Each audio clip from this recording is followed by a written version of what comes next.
Hi అండి, అందరు ఎలా ఉన్నారు? ఐ హోప్ మీరందరు బాగుండాలని మనస్ఫూర్తిగా కోరుకుంటూ welcome back to our channel simply Soujanya. గురువులకే గురువు ఆ స్వామి, కేవలం తలుచుకున్నంత మాత్రాన తన భక్తులను అనుగ్రహిస్తారు. త్రిమూర్తుల అంశతో అత్రి అనసూయలకు జన్మించిన మహనీయుడే ఈ దత్తాత్రేయ స్వామి. దత్తాత్రేయ స్వామికి సంబంధించి మోస్ట్ పవర్ఫుల్ 5 క్షేత్రాలు అయితే ఉన్నాయండి. ఆ క్షేత్రాలు ఏంటి, ఎక్కడున్నాయి అనేది ఈ వీడియోలో మీతో షేర్ చేసుకుంటున్నాను. వీడియోని ఎక్కడ స్కిప్ చేయకుండా చివరి వరకు చూడండి. అలాగే వీడియోలోకి వెళ్ళడానికి ముందు మన ఛానల్ని ఫస్ట్ టైం చూస్తే ప్లీజ్ సబ్స్క్రైబ్ చేసుకొని అక్కడ బెల్ సింబల్ని క్లిక్ చేసి ఆల్ అనే ఆప్షన్ వస్తుందండి. ఆల్ని ఆన్లో పెట్టుకుంటే నేను పెట్టే వీడియో నోటిఫికేషన్ అయితే మీకు డైరెక్ట్గా వస్తుంది. ముందుగా దత్త సాంప్రదాయం ఏం చెప్తుందో తెలుసుకుందాం. దత్త సాంప్రదాయం ప్రకారం గురువులకి గురువైన ఆ మహాగురు అంటే దత్తాత్రేయ స్వామి సద్గురువులందరిలో ఉంటూ శిష్యులకైతే జ్ఞానాన్ని ప్రసాదిస్తారని ఈ దత్త సాంప్రదాయం చెప్తుంది. దత్తాత్రేయ స్వామి ముందుగా ఈ భూమిపైన ఏ క్షేత్రంలో ఉద్భవించారంటే ఆంధ్రప్రదేశ్లో ఉన్న పిఠాపురంలో. ఈ పిఠాపురాన్ని పీఠికాపురం అని కూడా అంటారు. ఈ క్షేత్రంలో ఆ దత్తాత్రేయ స్వామి అయితే శ్రీపాద శ్రీవల్లభునిగా ఆ దత్తుడు అవతరించాడు. ఈ అవతారమే దత్తాత్రేయుని మొట్టమొదటి అవతారం. దత్తుడి జన్మ రహస్యం. ఒకరోజు 2 పండితులు కలిసి గోదావరి జిల్లాలో ఉన్న మారుమూల గ్రామమైన అయినవెల్లికి వెళ్ళి అక్కడ ఒక యజ్ఞాన్ని నిర్వహించాలని అనుకున్నారు. ఆ యజ్ఞం ఏంటంటే ఆ సాక్షాత్తు విఘ్నేశ్వర స్వామిని ప్రసన్నం చేసుకోవడం కోసం. ఇక్కడ ఒక మహా అద్భుతమైన కథ అయితే ప్రాచుర్యంలో ఉంది. అదేంటంటే సాక్షాత్తు పూర్ణాహుతిని ఆ వినాయక స్వామి వచ్చి తన తుండంతో తీసుకున్నాడని, అది ప్రజలందరూ చూస్తుండగానే జరిగిందని ఈ కథ అయితే ప్రాచుర్యంలో ఉందండి.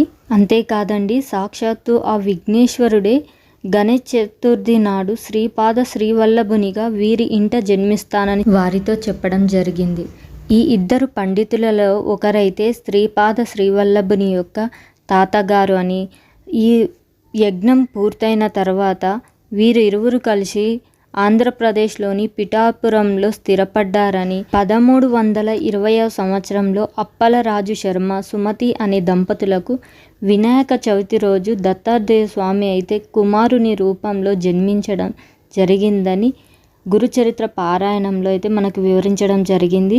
అంతేకాదండి, సాక్షాత్తు ఆ దత్తాత్రేయ స్వామి పిఠాపురంలో 16 సంవత్సరాల వరకు అక్కడే నివసించారని, దత్తుడు నివసించిన ఇల్లు కూడా ఇప్పటికీ అక్కడే ఉందండి. మనం ఒకవేళ పిఠాపురంకి మీరు ఎవరన్నా వెళ్తే కంపల్సరీ ఆ ఇల్లునైతే చూడండి.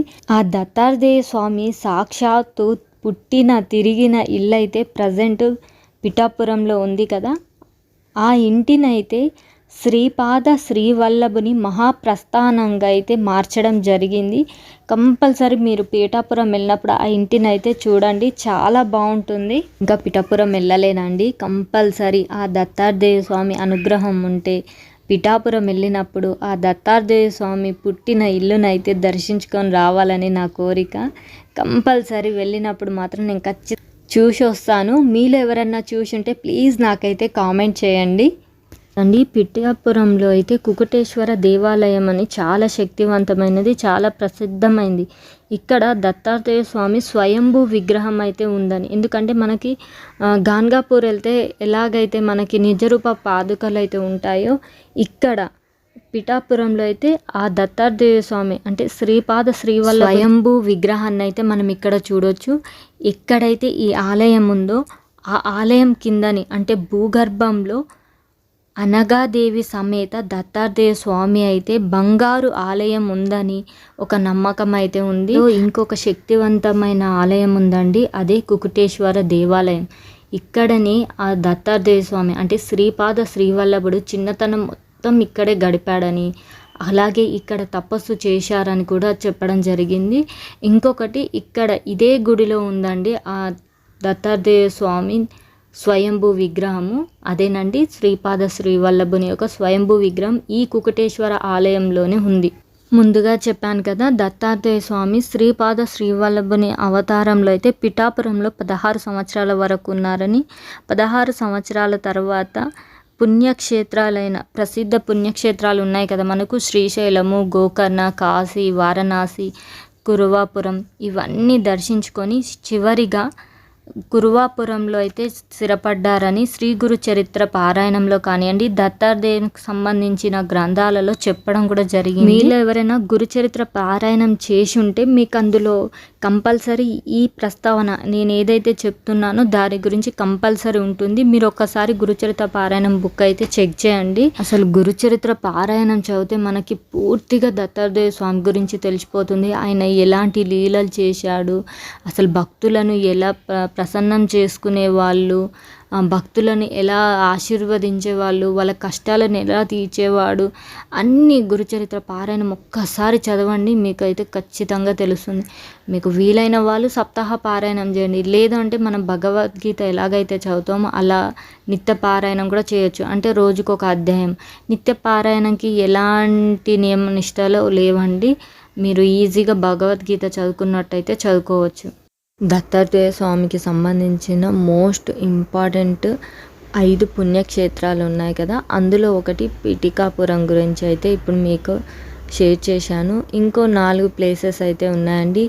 ఆ ప్లేసెస్ నెక్స్ట్ వీడియోలో అయితే షేర్ చేస్తాను. దత్తాత్రేయ స్వామి లీలలు అమోఘమండి. ఆయన లీలలు తెలుసుకోవాలంటే ఒక్క వీడియోతో అయితే మనకు సరిపోదు. సో ఇంకొక మంచి వీడియోతో మళ్ళీ కలుసుకుంటాను. ఈ వీడియో అయితే ఇంతటితో ముగిస్తున్నానండి. కొంచెం హెల్త్ పరంగా అయితే వీడియోలు అయితే రెగ్యులర్గా పోస్ట్ చేయలేకపోతున్నాను. ఇక నుంచి రెగ్యులర్గా పోస్ట్ చేయడానికైతే ట్రై చేస్తాను. ఐ హోప్ మీరందరూ అర్థం చేసుకుంటారు అనుకుంటాను.